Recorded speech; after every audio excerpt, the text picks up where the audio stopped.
रहीम अल्हम्दुलिल्लाहि रब्बिल आलमीन अस्सलातु वस्सलामु अला सय्यिदिल अंबियाई व अला आलिहि अजमईन। डियर स्टूडेंट्स, आज हमारा लेक्चर बीकॉम पार्ट 2 की क्लास के लिए है और आज हमारा सब्जेक्ट है बिजनेस फाइनेंस। और बिजनेस फाइनेंस में आज जो हमारा टॉपिक है टाइम वैल्यू ऑफ मनी, और ये टाइम वैल्यू ऑफ मनी का लेक्चर नंबर 4 है। पहले मैं थोड़ा सा रिवाइज कर दूं जो हम लास्ट लेक्चर में लेक्चर नंबर 3 में जो हम पढ़ चुके थे। फर्स्ट लेक्चर में बेटा हमने पढ़ा सिंपल और कैश और टाइम लाइन, इंटरेस्ट रेट, उसका impact, what are reason behind the concept of time value of money. Second lecture में बेटा हमने क्या पढ़ा? हमने पढ़ा सिंपल कैलकुलेशन। उसमें हम दो फार्मूलाज पढ़े, future value is equal to present value into 1 + i की raise power n, and if we want to calculate the present value, future value into 1/1 + i की रेज पावर n। तो इन सच वे हम present value भी निकाल सकते हैं और फ्यूचर वैल्यू भी निकाल सकते हैं। और बेटा फिर हमने पढ़ा था नेक्स्ट लेक्चर में एन्युटी। एन्युटी में बेटा हमने पढ़ा कि future value of annuity is equal to annuity into 1 + i की raise power n - 1 whole divided by i। और फिर बेटा हमने पढ़ा प्रेजेंट वैल्यू ऑफ एन्युटी का formula annuity is equal to annuity into 1 - 1/1 + i की raise power n whole divide by i etcetera. Annuity को आप पीएमटी भी कह लें, इंस्टॉलमेंट कह लें, कुछ भी कह लें। और फिर बेटा थर्ड लेक्चर में बेटा हमने पढ़ा था compounding frequency. How many times are here for compounding in 1 given year, कि एक साल में इंटरेस्ट कितनी दफ़ा कंपाउंड होगा। बेटा इसमें पढ़ा था हमने एनुअली, इसमें M1 होगा, सेमी एनुअली में M2 होगा, क्वार्टरली में M4 होगा, मंथली में M12 होगा, वीकली में M52 होगा, डेली में M365 होगा, और बेटा कंटिन्यूसली में M क्या होगा?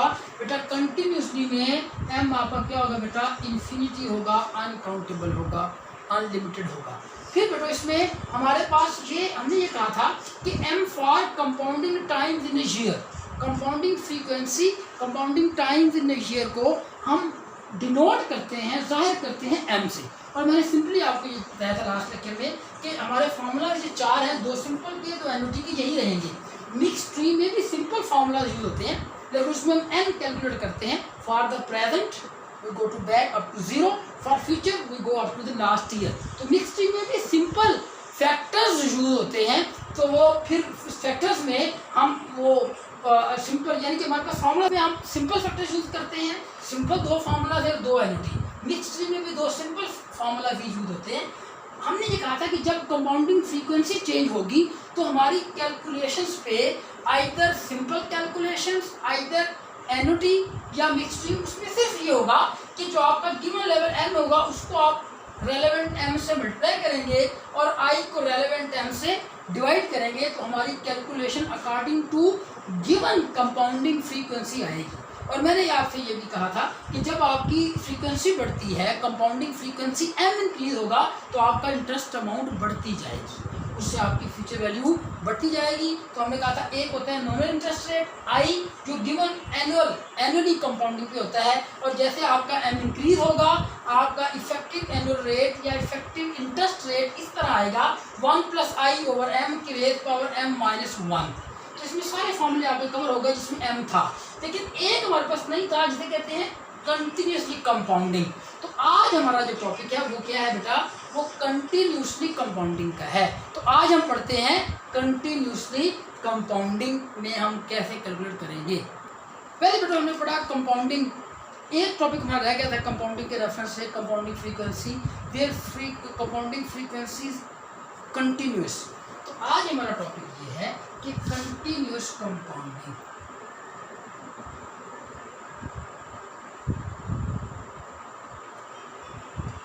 Where our compounding is continuous and cannot be, you may say, measured or asked, or you may say in terms of m in a given level of quantity, but m is equal to infinity। जब m ऐसे होगा तो फिर बेटा हम क्या करेंगे? फिर हमारे फार्मूले में एक और चीज़ शामिल होगी बेटा, हम फ्यूचर वैल्यू कैलकुलेट करेंगे is equal to present e power i multiply with n। e power I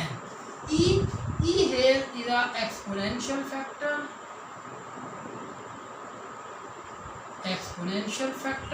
and its value 2.7183.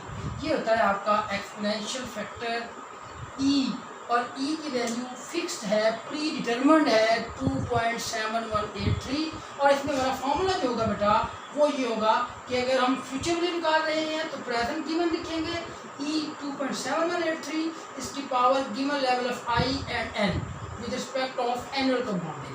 और अगर हम प्रेजेंट निकालेंगे तो ये सारी चीज़ें इसके डिनोमिनेटर में आ जाएगी, फ्यूचर वैल्यू की तो प्रेजेंट वैल्यू हमारी आ जाएगी. तो in this way continuously compounding को हम इस तरह कैलकुलेट करेंगे.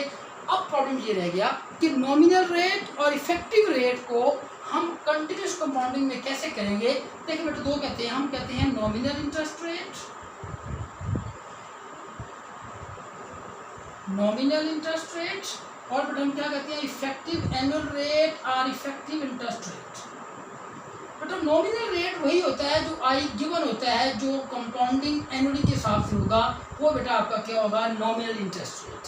लेकिन इफेक्टिव रेट जो आपका होगा in case of continuously compounding, in case of other than continuously compounding, compounding annually, semi annually, quarterly, monthly, weekly, daily. तो फिर हमारा फॉर्मूला क्या था, वहाँ हमारा फॉर्मूला ये था कि इफेक्टिव एनुअल रेट और effective interest rate is equal to 1 + I over m की रेज पावर m-1.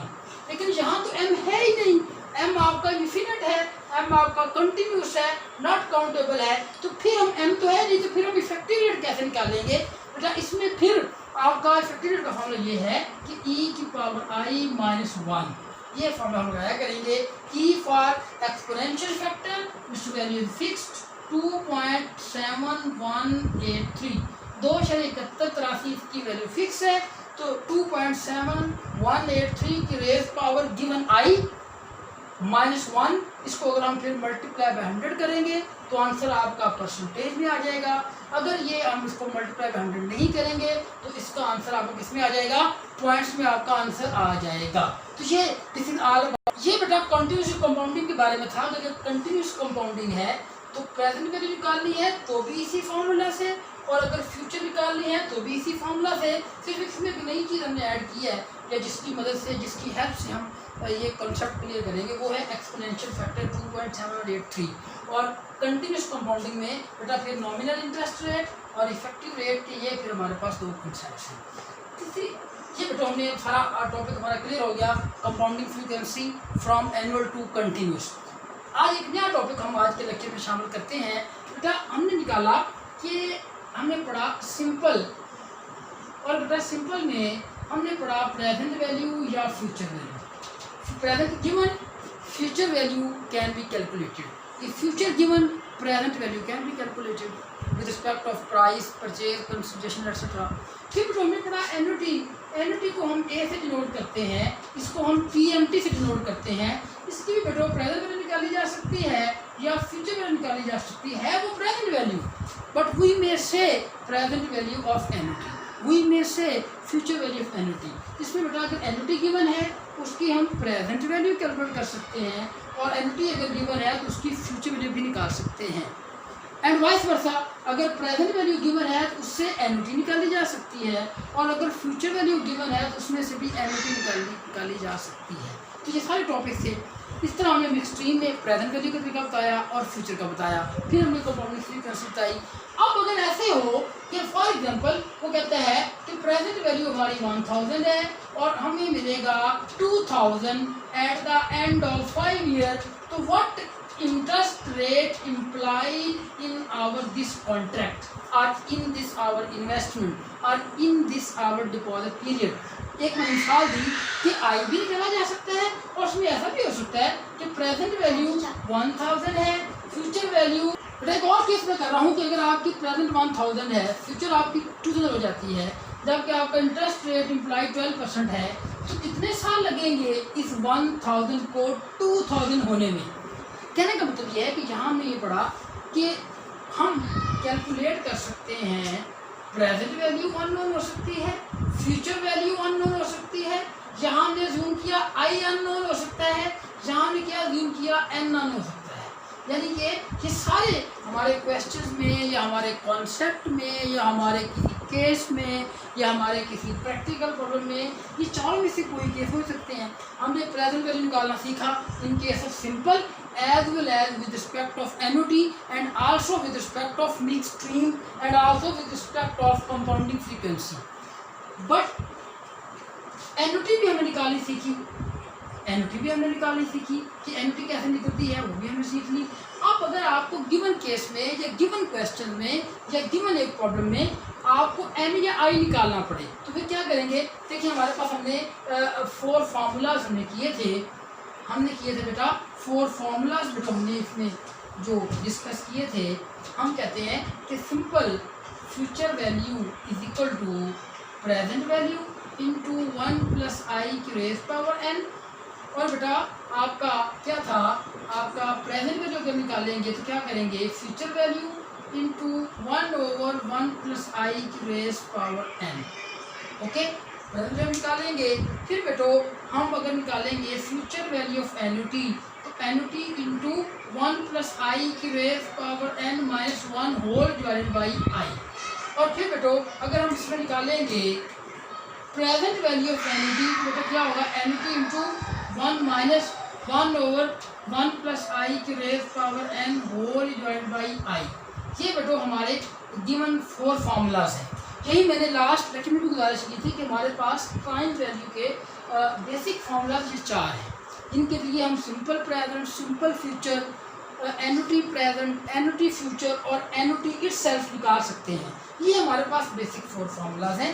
तो यहाँ अपने इस केस में वेयर वी आर एंक्शियस और we want to calculate n और we want to calculate i, अगर आपके क्वेश्चन इस तरह के हैं कि आप ये चाहते हैं कि n या i निकालना हो तो फिर हम इन्हीं फार्मूलाज में, ये फार्मूलाज वो हैं ये विदाउट टेबल हैं कि हम खुद अपने कैलकुलेटर पे हम ये कैलकुलेट कर सकते हैं। लेकिन अगर हम इसको टेबल से भी देखना चाहें तो आपकी बुक में टेबल गिवन है, मैंने आपको क्लास में प्रोवाइड की है टेबल, और टेबल एग्जाम में भी आप लेके जा सकते हैं। तो उस टेबल के जरिए भी आप ये फैक्टर निकाल सकते हैं। तो फिर अगर आप ये टेबल से देखेंगे तो ये फार्मूलाज थोड़े से चेंज हो जाएंगे। अभी मैं आपको बताता हूँ। फिर अगर आप फिर इसमें फैक्टर्स आप यूज़ करेंगे, इसको हम ये कह सकते हैं कि future value is equal to present value into future value interest factor simple, future interest factor simple. और इसमें बेटो हम क्या लेंगे?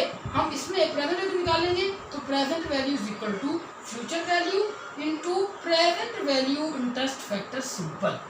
और फिर बेटो आपका फ्यूचर वैल्यू ऑफ एन्युटी में हम कह सकते हैं कि future value of annuity is equal to annuity into future value interest factor of annuity. इसमें एन्युटी फैक्टर है, इन दोनों में सिंपल फैक्टर है। और फिर बेटा अगर आपका प्रेजेंट वैल्यू ऑफ एन्युटी है तो हम क्या करेंगे? Present value of annuity is equal to annuity into present value interest factor of annuity. तो ये बेटा ये डायरेक्ट फार्मूलाज है जहाँ पे हम क्या करेंगे? डायरेक्ट हमारी कैलकुलेशन हो जाएगी विदाउट एनी टेबल।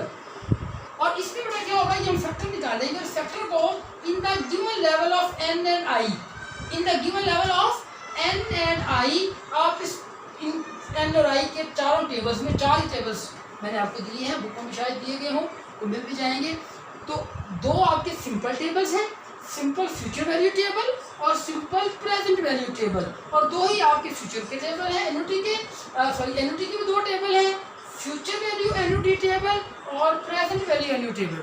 अगर एन या आई मिस है तो इसमें तरीका का डायरेक्ट भी है कि आप बगैर टेबल के निकाल सकें, लेकिन कुछ कॉम्प्लिकेटेड हो जाएगा तो आपको डायरेक्ट इन पे आना पड़ेगा, जो आपके टेबल्स के थ्रू आप देख सकते हैं। आप क्या करेंगे? इन चारों में से ये दोनों गिवन होंगी या ये दोनों गिवन होंगी, ये दोनों गिवन होंगी, ये दोनों गिवन होगी। इस एन और आई में से कोई एक चीज़ गिवन होगी और एक हमने अननोन होगी, एक हमने कैलकुलेट करना होगी, एक हमने फाइंड आउट करना होगी। तो जब हम जो हम कैलकुलेट करेंगे, जब करना चाहते हैं तो हम इसको डिवाइड करके जो मुतलका फैक्टर है वो हमारा अननोन हो जाएगा। ये फर्ज करो आया आपका 0.879 फॉर एग्जाम्पल, या आपका ये आया present value interest factor of annuity for example, ये आया हमारा 3.84।